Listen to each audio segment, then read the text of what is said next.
ఏపీలో అద్భుతమైన ప్రభుత్వం నడుస్తోందన్నారు మంత్రి టీజీ భరత్. కేవలం 9 నెలల్లో అనేక అద్భుతాలు చేశామన్నారు. కేంద్రంలోనూ రాష్ట్రంలోనూ ఎన్డీఏ అధికారంలో ఉండడంతో ఏపీ ప్రజలకు పూర్తి స్థాయిలో న్యాయం చేస్తామని హామీ ఇచ్చారు రాష్ట్ర వాణిజ్య శాఖ మంత్రి టీజీ భరత్.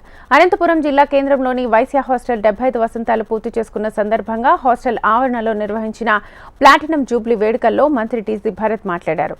ఈ కార్యక్రమంలో ఎంపీ అంబికా లక్ష్మీనారాయణతో సహా అనేక మంది టీడీపీ జనసేన నేతలు హాజరయ్యారు. నేను చెప్తున్నా, జస్ట్ 9.5 months అయిందండి మేము వచ్చి. జస్ట్ 9.5 months దాదాపు 8.5 లక్షల కోట్ల పెట్టుబడులు గ్రౌండ్ కాబోతున్నాయి. నేను ఏదో ఎంఓయూ చెప్తా లేదండి. ఒక్కసారి ఇమాజిన్ చేసుకోండి, 8.5 లక్షల కోట్లు ఒకవేళ మనకు అన్ని గ్రౌండ్ అయితే మన ఆంధ్రప్రదేశ్ అంటే జస్ట్ ఇంకా 9.5 months, ఇంకా మనకు 4 year 3 months ఉంది. సో మీరు ఇమాజిన్ చేసుకోండి. So we have a great leader. NDA alliance ఉంది, అక్కడ మోడీ గారు ఉన్నారు, ఈజ్ ఆల్సో గ్రేట్ లీడర్. మనకి ఇక్కడ చంద్రబాబు గారు ఉన్నారు, పవన్ కళ్యాణ్ గారు ఉన్నారు.